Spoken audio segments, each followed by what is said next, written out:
Hello प्यारे प्यारे दोस्तों, गुड मॉर्निंग एवरीवन। तो आज है शादी वाला डे। अब मैं उठ चुकी हूँ, चाय वाय पी ली है। अब सुबह के घर के काम फिनिश करने हैं। सबसे पहले खाना बनाना है।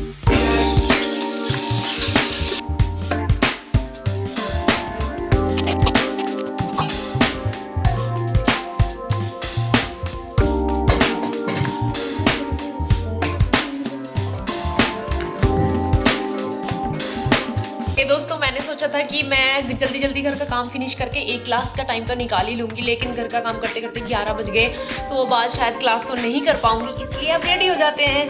तो चुटर पुटर के छोटे मोटे सारे काम निपटा के मैं पहुंच गई अपने बाल कर्ल करवाने में। ज़िंदगी में पहली बार अपने बाल कर्ली करवा रही हूँ, और ये बाल करवाने के चक्कर में इतनी देर हुई कि 2 बज गए, और तैयार होने में भाई जो घमासान मचा। पहले तो सामान खो गया, मेरे रिंग नहीं मिल रही थी, कितनी देर तो उसे ढूंढने में लग गई। जैसे तैसे करके भाई तैयार हो गए और पहुँच गई मैं शादी के समारोह में पहुंचने से पहले मेरा झगड़ा हो गया मेरी बेस्टी के साथ, क्योंकि मैं लेट गई थी 2-2:30 बजे, और वो तब तक पार्लर से भी आ चुकी थी। फिर पहुंच गए हम टेंट में, और टेंट में भी भाई हम ऐसे टाइम गए थे कि देर हो गई थी बहुत। फिर जो था वो खा लिया, उसके बाद एक कॉफी गट खा ली।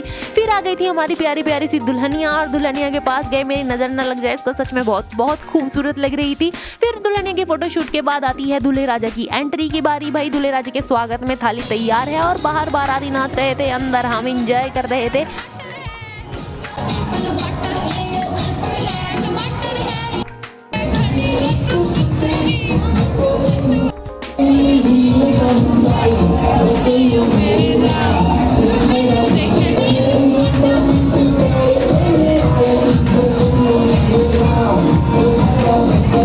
देखो भाई, खुश रहने के बहाने ढूंढ लेने चाहिए जीवन में यार। दुख है, आज भी है, कल भी है, परसों तो और ज्यादा है लगता है। इसलिए जहाँ खुशी मिले वहाँ भाई लपक लो, उसको छोड़ो मत। फिर भाई हमारे दूल्हे राजा आ चुके थे, दूल्हे राजा का स्वागत हो रहा था। ये हमारी दीदी जी जो दूल्हे राजा का टीका कर रही थी। हमारे यहाँ दूल्हे राजा का टीका करती है बड़ी दीदी, यानी दुल्हन की बड़ी बहन, उनका स्वागत करती है।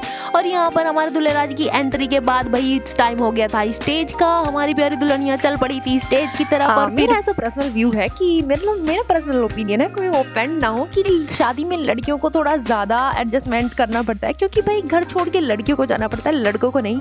और इतनी एकदम से नई जगह पे जाके इस तरह से एडजस्ट करना, सबके बीच रह के, ये इतना आसान नहीं होता।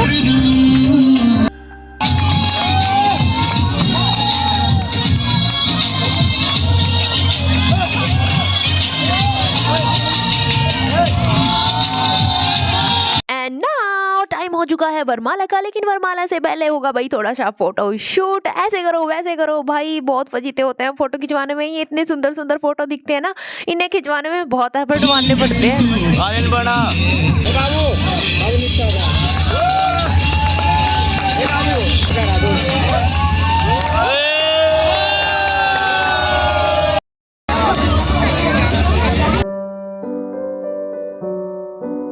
काफी टाइम हो गया, तो सर्दी हो गई थी, इसलिए मैंने जर्सी पहन ली है। शादी की सारी रस्में ऑलमोस्ट कंप्लीट हो गई हैं, और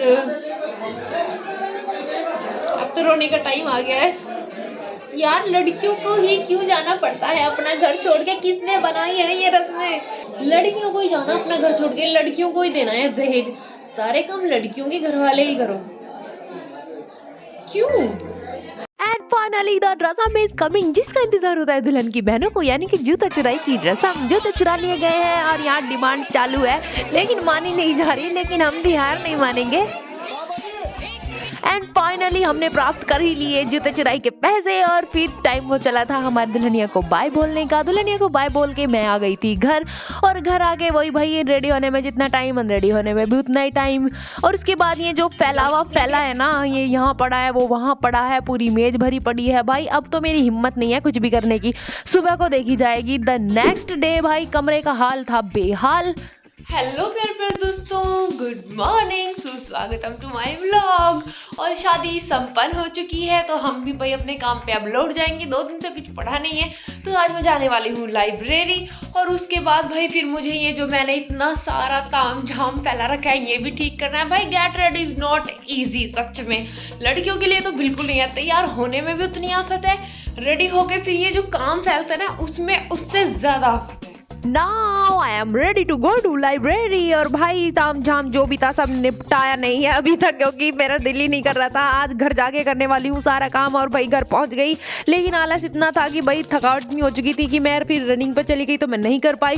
फिर नेक्स्ट डे मॉर्निंग में उठ के मैंने ये सारा काम किया। और शुरू में तो मुझे समझ में ही नहीं आ रहा था कि मैं शुरू कहाँ से करूँ। भाई इतना फैला हुआ था ना कमरा, मुझे खुद यकीन नहीं हो रहा था कि मैंने अपना कमरा इतना कैसे फैला दिया यार। संगीत वाले दिन मैंने डिसाइड किया था कि नहीं मैं पूरा ध्यान रखूंगी। सच में मैंने रखा भी, मुझे समझ नहीं आ रहा फिर भी इतना कैसे फैल गया यार। फिर जैसे तैसे करके जो फैला था उसे सिंगवाया। और ये जो मेरे इयररिंग्स थे, चूड़ियाँ थी, सबको मतलब यार बहुत ध्यान से रखना पड़ता है सच में। सारा सामान साफ सूफ करके भाई मेरे को तो समझ नहीं आता शुरू में कि अब करूँ क्या, लेकिन जैसे तैसे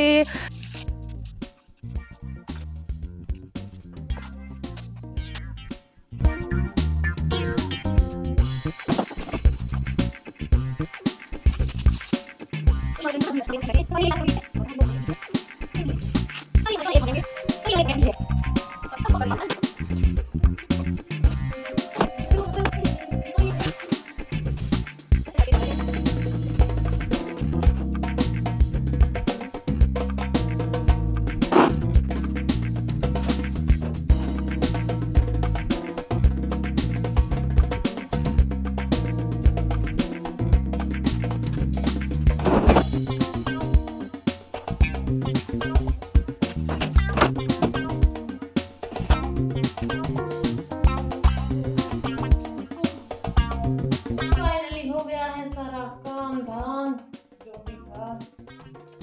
फाइनली सारा सामान उस सामान की जगह पहुंच चुका है। कमरे में अब बस झाड़ू लगेगी जो अभी मेरे बस की नहीं है। मेरे प्यारे दोस्तों वीडियो एडिट करते करते बहुत देर हो गई। इस ब्लॉग की कहानी यही खत्म हो गई। Thanks for watching, bye bye.